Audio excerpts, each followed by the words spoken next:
안녕하세요, 군인TV입니다. 오늘은 대한민국 역사에서 여군 최초로 장성, 즉 준장을 단 양석수 준장의 비하인드 스토리를 얘기하겠습니다. 먼저 장성이 얼마나 높은지에 대해 간략하게 설명하겠습니다. 흔히들 군대에서 장성이란 하늘에서 정해준다고 할 만큼 피라미드 정점 그 자체입니다. 왜냐하면 실력은 기본이며 운까지 따라줘야 하기 때문이죠. 쉽게 생각하면 삼성, LG 등의 큰 대기업에서 임원으로 승진했다고 생각하시면 됩니다. 대우가 급격히 달라지는 구간이죠. 감이 잘 오시지 않는 것 같아서 통계표를 보여드리겠습니다. 2010년부터 2014년까지의 육군 진급률 통계입니다. 보시면 1203명 중 58명으로 0.048, 즉 4.8% 확률로 장성이 되는 겁니다. 이것만 보면 생각보다 안 높다고 생각하실 줄 모르나? 소령에서 중령 15%, 중령에서 대령 6.4%를 뚫고 거기서 남은 엘리트끼리 경쟁을 해서 4.8% 확률로 별이 탄생한다는 소리입니다.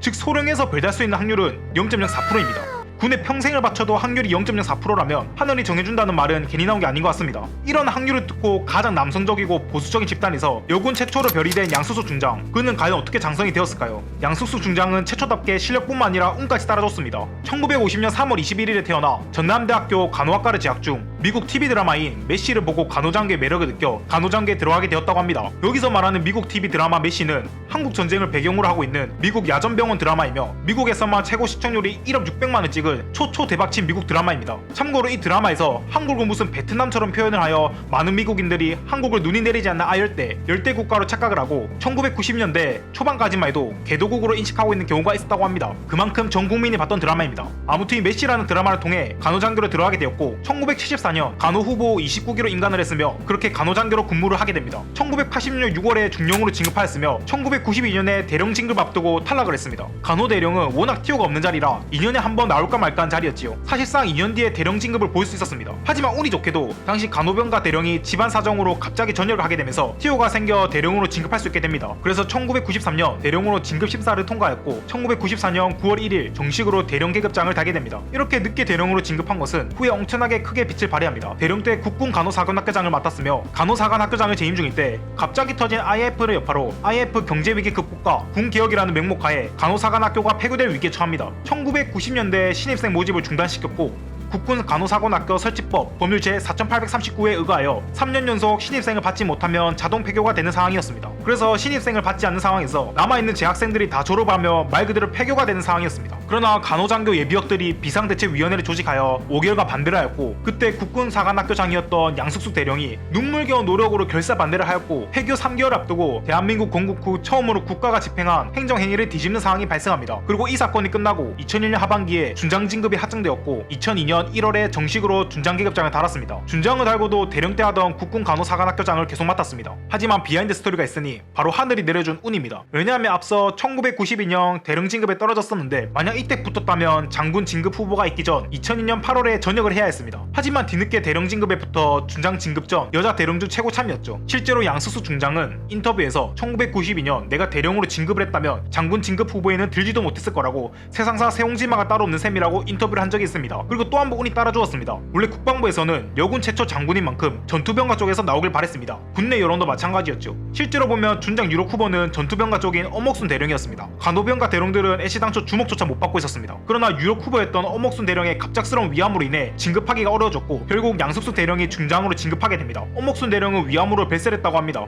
이에 대해 국방부 고위 관계자는 첫 여성 장군은 전투병가에서 배출시키려고 했으나 엄옥순 대령의 갑작스러운 위암으로 현 전투병가에 적임자가 없었다라고 말했습니다. 그래서 전투병가에 적임자가 없어지자 간호병가에 나오게 되었고 그게 바로 양석수 중장입니다. 이렇게 말하면 실력이 없는데 운 좋아서 얻어 걸린 거 아니냐 라고 생각할 수도 있을까봐 말씀드리면 양석수 중장은 베트남 파병, 이라크 파병 등의 다양한 해외 파병 경험이 있으며 결정적으로 앞서 말한 국군 간호사학교 폐교를 만드는 데 결정적 역할을 했습니다. 그래서 실력 또한 장군이 되기엔 충분히 갖췄습니다. 그리고 양석수 중장은 29년의 군생활 중 절반가량을 가족과 떨어져 지내며 가족보다는 군이 우선이었으며 두 딸이 수험생일 때도 뭐 하나 제대로 챙겨주지 못해 항상 미안한 마음을 갖고 사신다고 합니다. 만약 양석수 중장이 없었다면 그래서 국군 간호사관학교가 폐교되었다면 코로나 같은 바이러스가 터졌을 때 간호장교의 도움을 받지 못했을 것이며 여군 장성 티오도 사라지게 되어 여군의 입지는 더 좁아졌을 겁니다. 최초 여군 장군의 탄생으로 여군의 입지를 더욱 올리며 많은 여군에게 우리도 할 수 있다는 모습을 보여줬습니다. 여기까지 시청해주신 시청자 여러분 감사합니다. 다음에도 좋은 영상으로 찾아뵙겠습니다.